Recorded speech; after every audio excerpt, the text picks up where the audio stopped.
So this lecture, I'll start again. So I call this lecture being efficient. It used to be called time management, but I don't think that quite captures it. And this might seem to be kind of a strange lecture at first because it doesn't deal directly with history.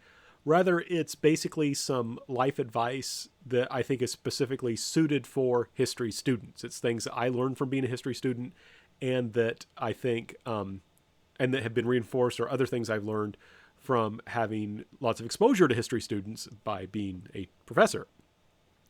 So this may seem a little odd at first, but I think by the time I get done, it might make some more sense. So basically, the point of this lecture is trying to help you to work efficiently so you can have the satisfaction of a job well done, can fulfill your moral obligations. By that, I mean, taking care of your family, taking care of your friends, your students, your customers, whoever. And then can have fun. And it's wonderful to have fun when you've done those other two things, because then you can do it without feeling guilty. Instead of, thinking in the back of your head, I really shouldn't be doing this because I have work. You think, I already did my work. Isn't it great to sit back and have fun? And you can kind of see where I talked about time management initially, and I called this time management because a lot of the focus is on using your time efficiently because we only have a limited amount, so you can do all these three things. But I think focusing on efficiency makes a little bit more sense. Now, before I give you some advice, and this will just bear with me, I need to tell you a little bit about myself. I find that students seem to be interested when professors talk a little bit about our lives outside the classroom. I know I did. And I think it's also important to say a little bit about myself so you can see why hopefully it'll seem that I have some credibility to say these things. It's very easy to dismiss what people say and say, well, they don't really know what it's like, the situation I face. And it's like, well, I was a student too. I had some difficulties and I was able to get through them. And this is what helped me get through them. And maybe it can help you.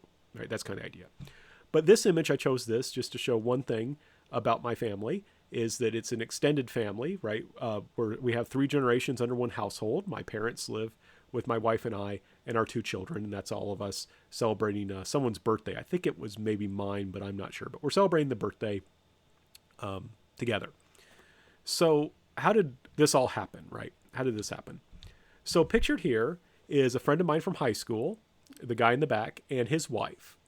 And she came from the Philippines to, I believe, work in computing in the United States. And they met and fell in love and got married.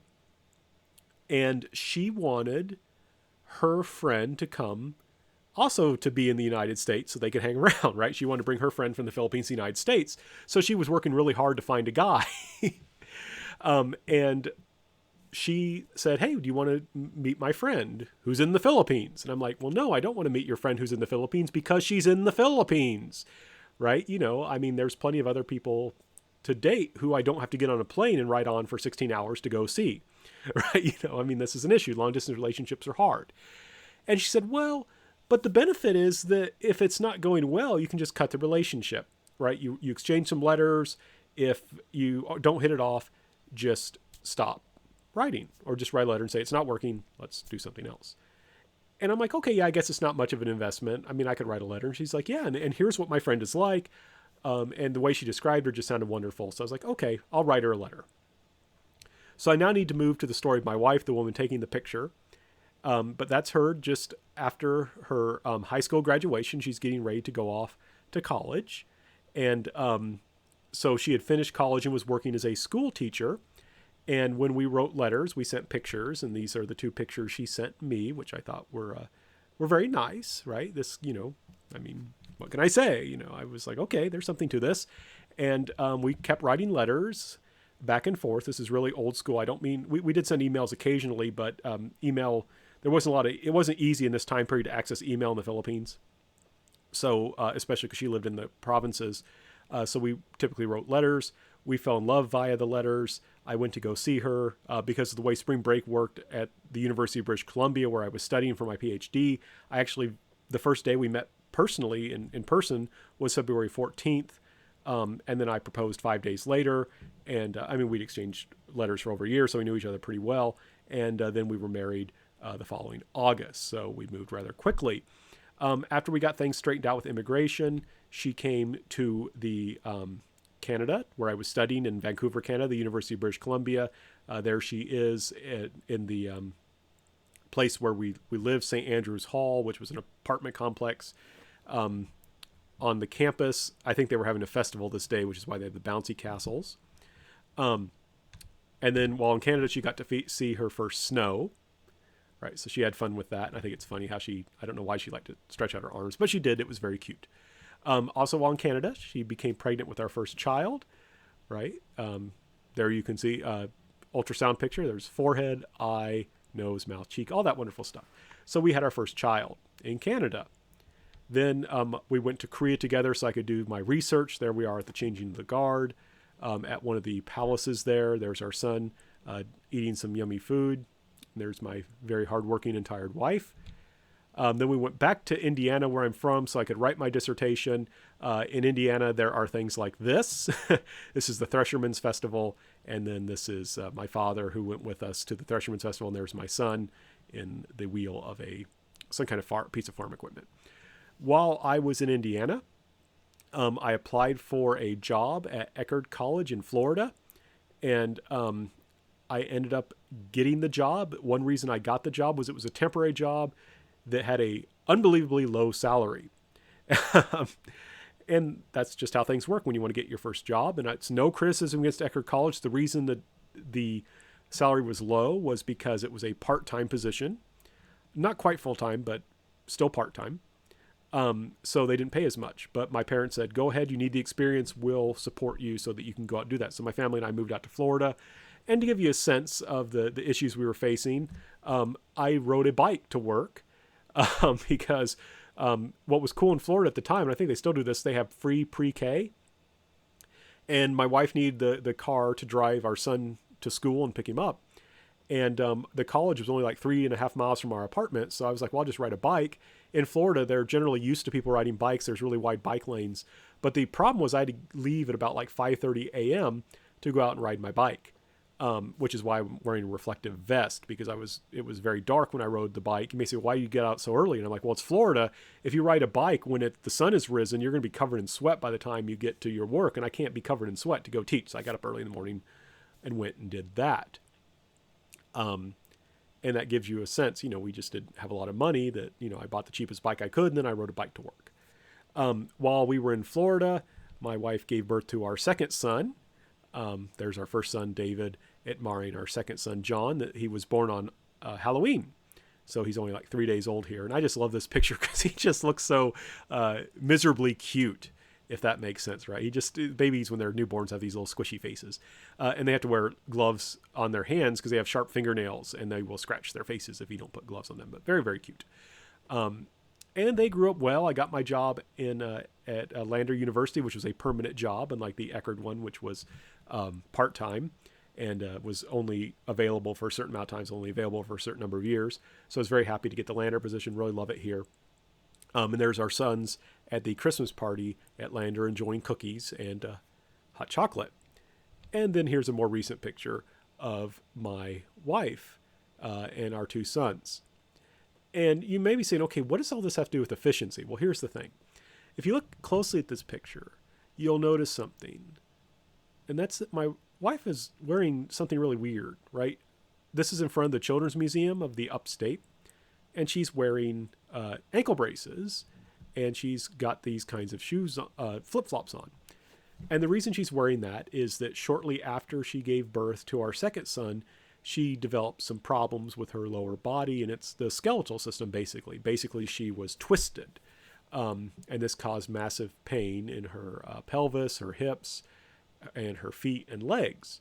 And so what happened was my first year at Lander, I had to take her to physical therapy multiple times a week for a couple of months, while also trying to take care of two very small children. And of course, she was having to spend a lot of time exercising, doing her physical therapy, and was not an easy time, right? Being one thing, especially for those of you who are teachers, your first year or two of teaching is very difficult. There is so much to do, and it's hard when you also have other things going on. And one thing in a family life is if one family member is ill, other people have to pick up the slack. So it keeps you very busy. So my point of this, going through this big, long story, was to explain a little bit about myself so you can see where I'm coming from, but also to see I do think I have some credibility to talk about these issues. When I talk about being efficient, when I talk about working hard, it's not because I'm some kind of crusty, angry, overly strict person. It's because I learned that if I don't work hard, my family suffers, right? If I don't work hard and get my work done, if I'm not efficient, I can't be there for my wife and children. I can't be there for my parents. So I want to give you that information. By the way, my wife's not completely better. She's doing a lot better. So we're very happy about that. So now I'm going to move on to the actual, some tips, some advice that I hope will be helpful. So first of all, I have to schedule everything. I have lots of to-do lists. I use my phone. I use Word documents. I use pieces of paper. It's very important to know what needs to be done and when it needs to be done in order to work efficiently, right? You want to make sure that you know what has to be done. You know that, hey, next week I've got 5 papers due. I better do my work now. I can always play later if I get the work done. And you always want to give yourself some extra time for emergencies. And this is one thing I have to stress. I will have a student come in for advising a certain semester, and I'll say to the student, wow, your grades weren't very good. And they're like, yeah, I had X, Y, and Z happen.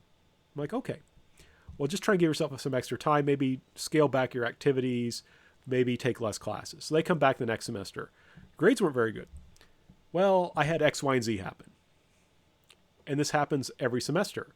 Well, what that's telling me is this person's trying to do too much. They're trying to do way too much.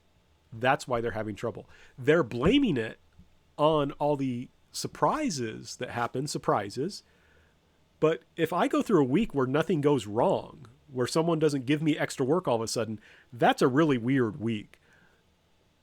Having stuff suddenly come up and disrupt your plans, that's normal. And it's important to build that into your schedule. That's why it's good to know what needs to be done and get it done early, because that way when something happens, you can deal with it. And that's very important to me as an instructor, as a teacher, and especially if you're thinking of teaching, this is very important. You never want to say to a student who needs you, I can't help you now because I have to do this work. I've had multiple times when I've been very busy, students come to me and really need help, really need serious help. And I've always been happy that I've been able to be far enough along my work that I could stop what I was doing and take the time to help them. So that's what I mean. Being efficient, working hard, it's not just because we're crusty or crotchety or something like that.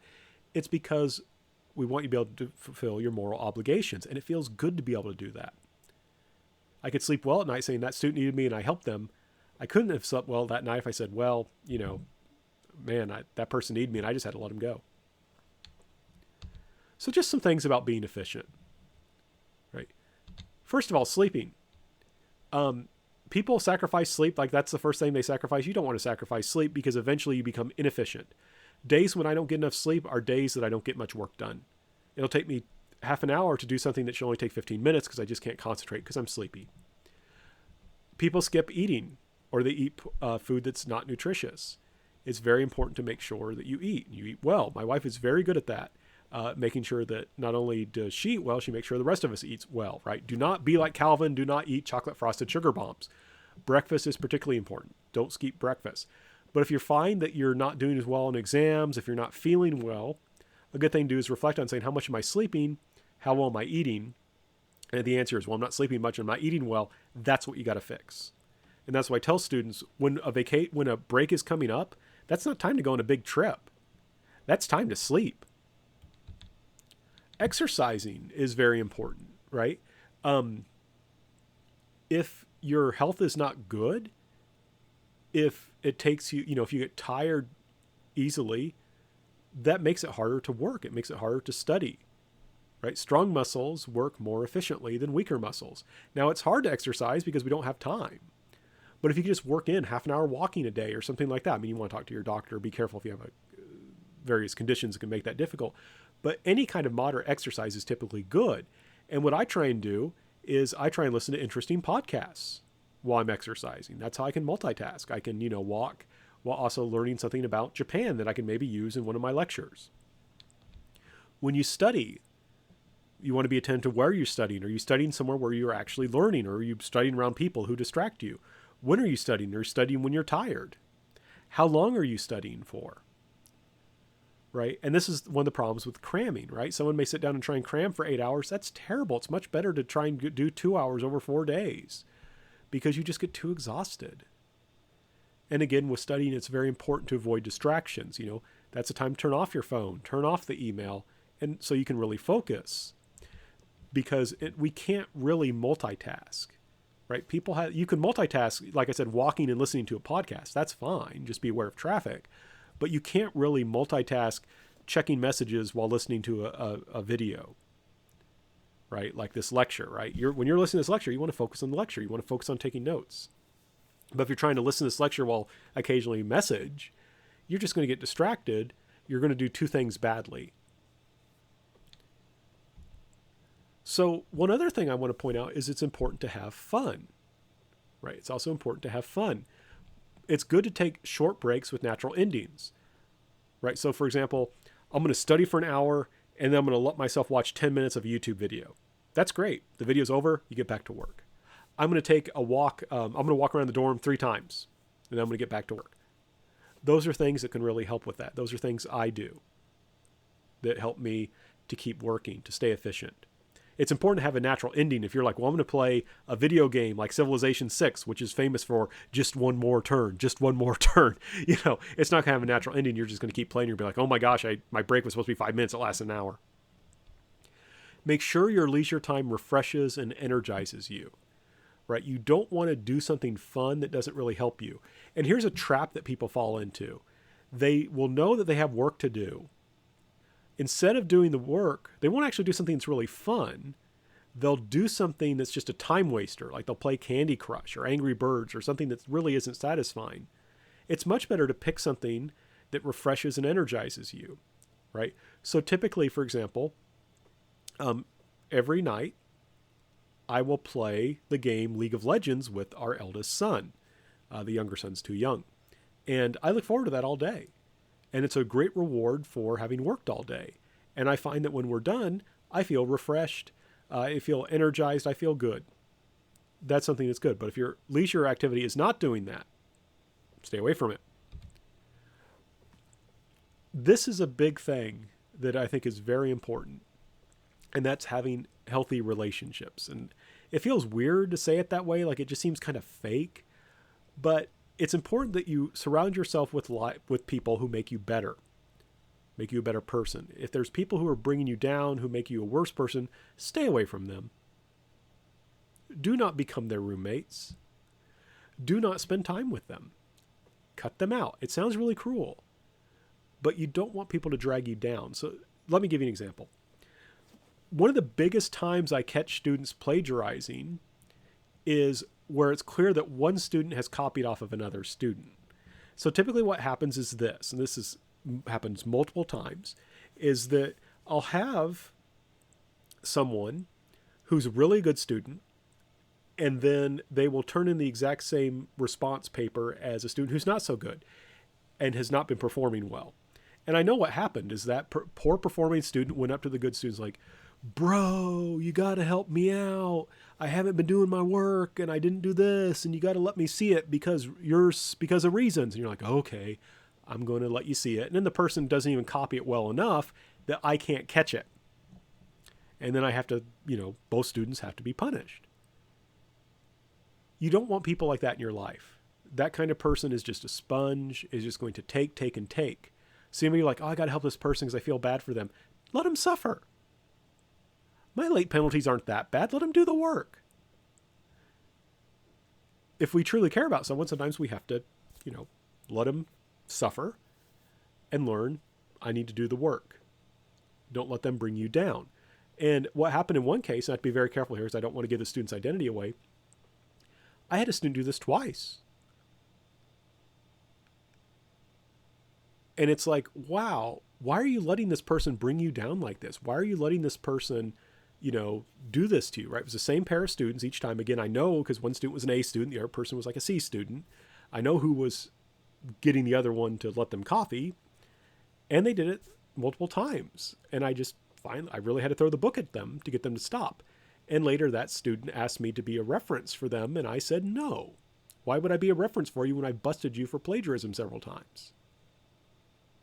Right? I'm not going to do that.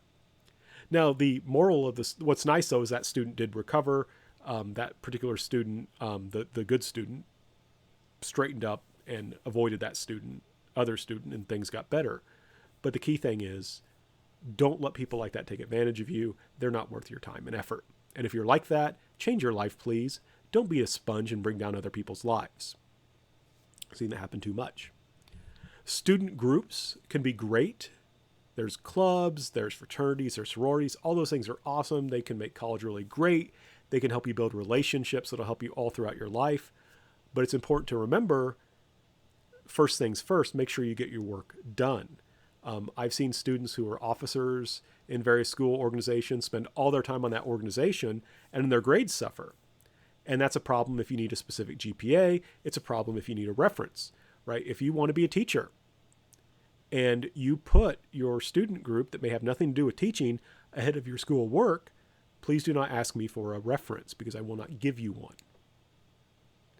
Right? I just want to stress that. Student groups are great, but they can also monopolize your time. I had a student who spent hundreds of dollars of her own money and was spending all this time working in order to finance her student group. And that really brought her grades down. And she needed good grades. So do be careful about that. Make sure the student group is helping you. It's great to be a part of them. They make campus great. They do a lot of good work. But you don't want to be so involved that it hurts you. And the key thing about all this, too, I want to stress, just like that student who I spoke about earlier, who was saying, said, well, X, Y, and Z happened. That's why my grades were not good. And it kept happening. She was blaming others and the environment. We always like to do this. It's much easier to blame others or just say, this was just a bad semester. Or one thing, please never say this to me. Please never say life happened. I hate that. Right? The reason I told you that long story about my wife and our family and the difficulties we had trying to get through everything was to stress. If I just said, oh, things are terrible, what can I do? I wouldn't have been able to accomplish anything. I did not blame others. I did not blame my environment. I said, okay, this is my situation. What can I control? What can I do? That's why it's important to reflect and not say, okay, it's everyone else's fault but mine. It's important to think, okay, what can I do differently? What can I control? How can I deal with this situation? As a quick aside, I love Calvin Hobbes, and I just thought this was funny, right? Because I'm talking about self-reflection. Did you ever wonder if the person in the puddle is real and you're just a reflection of him? If you look this up, what happens is Hobbes says, well, if that's true, maybe you're the actual reflection, and if the person walks away, you'll disappear. So Calvin stays up all night looking in the puddle because he's afraid of disappearing. So that's why I chose that image. Now, finally, I just want to talk about the problem of procrastination. And I think this is an excellent comic. Of course, Calvin Hobbes is awesome, that deals with this question, right? People who have issues with procrastination often just don't work unless they're panicked, right? And I have this often happen with students in that I'll be like, we got a paper coming up in a month. We got a paper coming up in 3 weeks. You haven't done any of the assignments, getting ready for it. And like, I'm fine. And then they panic. And it's like, they can't do the work until they panic, but there's too much work for them to do. So it's kind of too late. This is hard for me to understand because I'm the opposite of a procrastinator. I panic early. If you tell me there is a paper due in a month, I don't say, oh, a month, that's great. I can relax. Hit my shelf. It's off camera.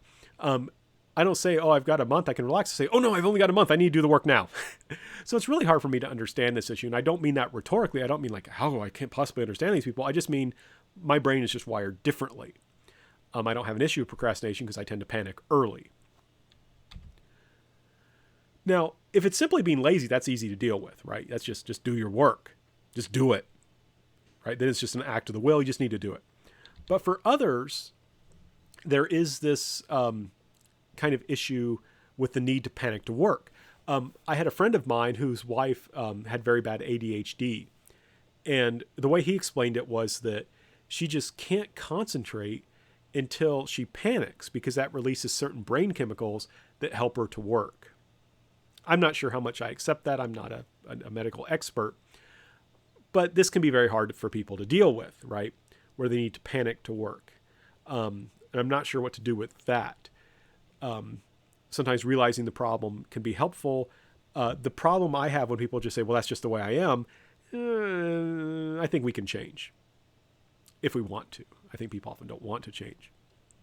I'm not saying you can fix everything, but I am saying I think that oftentimes we use that as an excuse not to change. But there's a problem with this because you might not panic early enough, right? You might not panic early enough. You can't write a 10-page paper in one night. So if you can't work until you panic, that may work with a 2-page paper. It's not going to work with 10 pages. So what are solutions to this, right? So I would argue that we human beings, while there are certainly things we can't control, and there maybe we do have, so you may have an issue of procrastination that can never be totally dealt with, but there's a good chance there's things you can do that would help minimize the problems with it. So here's some solutions that might help, that I find help for me. The first is guilt. I like to have a picture of my family near my workplace, because then if I don't do my work, I feel bad, because I'm like, yeah, my wife is probably at home cooking and cleaning. My kids are doing their homework. Maybe I need to actually work. Guilt, I think, is a powerful motivator. When I was in college, sometimes I'd be tempted to skip a class, and I thought, my parents are really paying a lot of money for this. I need to be there. And I would go to class. Study groups can be very careful. Study groups can be very good. Peer pressure can be good. When I was working on my dissertation, which is basically you have to write like a book to get a PhD, it's very hard to write that much. And so what happened was we had a group that would meet like every 2 weeks, and we were all expected to share what we had written. And if you didn't have anything to share, you felt really guilty. You felt really bad. You were shamed in front of the group. Be careful, though, and only work with people who will encourage you to work, because that could easily just become an excuse to play around. But positive peer pressure and guilt, I think, are very helpful. One thing I sometimes do is what I would call getting the low-hanging fruit. So basically, if we go on this theory that it's easier to work if we can, when we have good brain chemistry. When you accomplish something, your brain releases endorphins that make you feel good, right? Makes you feel good. That's why like video games and things like that will often give you lots of little accomplishments, because it keeps you playing. They want to keep you playing the game. It keeps you feeling good. So one thing that can help to do is pick, when you start working in the day, don't start with the hardest thing. Start with something that's relatively easy. Do that. You get it done. You feel good. So, I got to write a 5-page paper, but I also have to read like a 3-page article. Well, I'll read the 3-page article first. I get that done. I'm like, wow, I'm really on a roll. Now I can tackle that paper. That works for me. And finally, just having concrete rewards. Say, I'm going to keep working on this. Once I get this done, I get to play League of Legends. I get to play a game, and then I'll come back and read it again. That's something that can help. So like I said, I think there is a certain limit to what we can change, but I think people often overemphasize the limit and they underestimate their ability to change. So the key thing, like I said, is reflection, right? Reflect on it times when you've not been efficient, and think, okay, does this have to do with what I'm eating? Does that have to do with me sleeping? Does it have to do with the people I'm around? If you can do those things, you can work efficiently, you can do your job, you can be a moral person, and you can have fun, and what could be better than that? So we'll stop there, and sorry that went a little bit long, but I hope that has given you some good advice.